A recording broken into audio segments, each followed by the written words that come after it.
In the previous video, we have discussed about the types of reproduction, characteristics of asexual reproduction and advantages and disadvantages of asexual reproduction.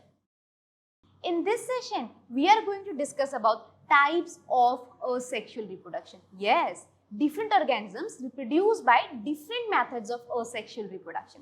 Now, what these methods are? These methods are budding, binary fission, multiple fission, fragmentation, regeneration, spore formation, jamming, and vegetative propagation. We are going to discuss two of these methods in this session. These methods are budding and binary fission. Let's start with budding. When I was a kid, I was very fond of eating. I was a big foodie. I was really fond of eating cakes, pastries, pizzas, red sticks, and there's a huge list.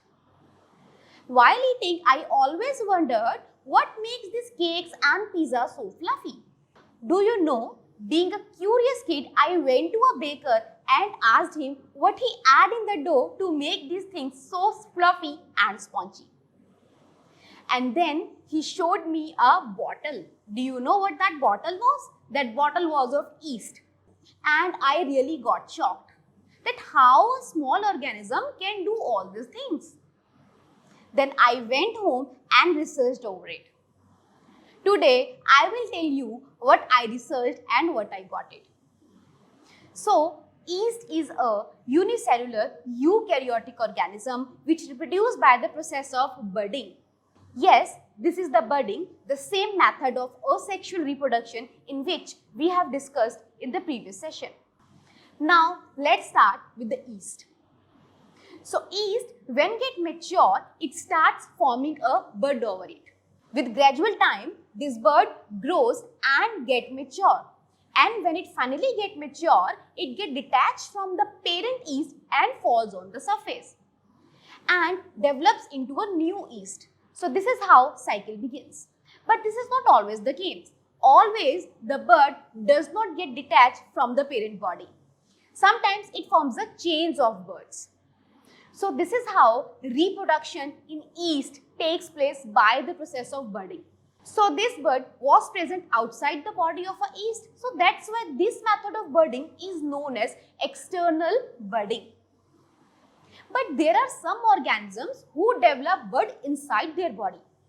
Who these organisms are? These are sponges like Spongilla and many more. Do you want to see how these internal buds look like?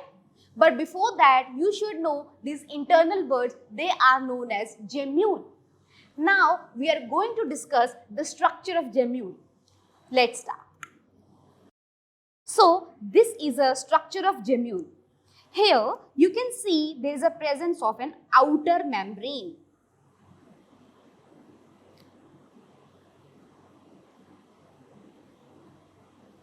And this is the inner membrane.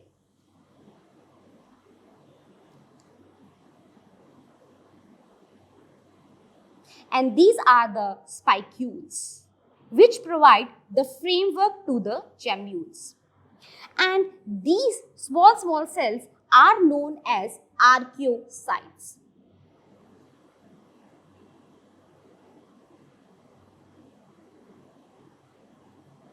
So when favorable condition came, these archaeocytes, they move out of the micropyle. So this opening is known as micropyle. So during favorable condition, they move out of the micropyle and they fall into the water because, as we have already discussed, that these sponges, they are present in water that could be marine and that could be fresh. So these cells, they come out of the micropyle and develop as a new sponge. So we will write this will develop as a new sponge.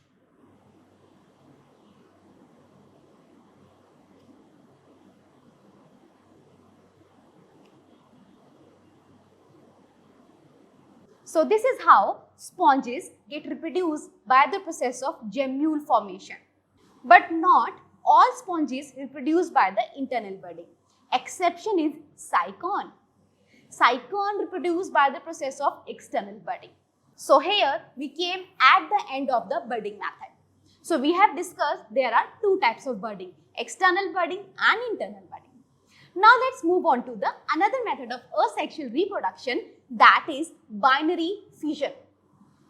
Now suppose you have one chocolate and your best friend came with you and he wants that chocolate. So what you will do?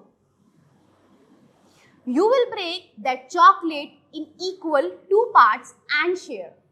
So the binary fission also means the same.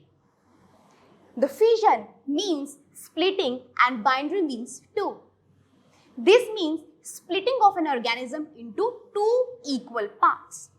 Focus must be done on 2 equal parts. Binary fission is a method of asexual reproduction in which an organism divides into 2 daughter cells, and these daughter cells are equal. Let me show you how. Here you can see the structure of an amoeba. The amoeba consists of a pseudopodia, which are also known as false feet, consists of a dense cytoplasm and a nucleus. So when this amoeba get mature, it divides by the binary fission. Yes, this is the same method that we have discussed before in the previous session. So when this amoeba get mature, its nucleus divides into 2, which is followed by the division of the cytoplasm. And after that, the parent amoeba get completely divided into 2 daughter cells, which are equal in size. So this was the binary fission in amoeba. But this situation is valid only in the favorable conditions. Now what happens in the unfavorable conditions then? In the unfavorable conditions, the amoeba withdraws its pseudopodia and forms a 3-layer cyst around it.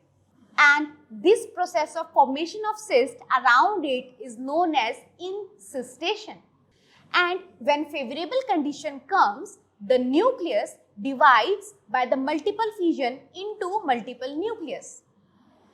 And the wall means the cyst wall rupture and release these spores or pseudopodiospores into the surroundings, which grow and develop into minute amoebae. So this is how binary fission takes place in amoeba. But how the amoeba gets splitted or other unicellular organisms get splitted? So depending upon the plane of division, binary fission is of following types. Number 1 is longitudinal binary fission. Longitudinal binary fission what means? Means the plane of division will be longitudinal. For example, euglena. In euglena, binary fission is longitudinal. Means its body is cut into longitudinal section which forms the 2 equal daughter euglena. Again I am repeating that in the binary fission, the daughter cells are equal in size. Next we will move to the transversal binary fission. For example, paramecium. So in this, the plane of division will be transverse. So what happens? The paramecium first constricts its body from the inside, and finally the transversal fission will take place. Next, we will move to the irregular binary fission that we have already studied in case of amoeba. This means if body of amoeba is cut into any plane, it could be longitudinal, it could be transversal, it could be in any plane, then it divides its body into 2 equal daughter cells. Next is oblique binary fission. I hope you know its meaning. This means the organisms, means seratium, divides its body obliquely and split it into 2 equal daughter seratium. So this was all about the binary fission. So here we came at the end of this video. In this video, we have learned about the budding and binary fission. In the forthcoming videos, we are going to explore the other methods of asexual reproduction. Till then, keep watching. Interact.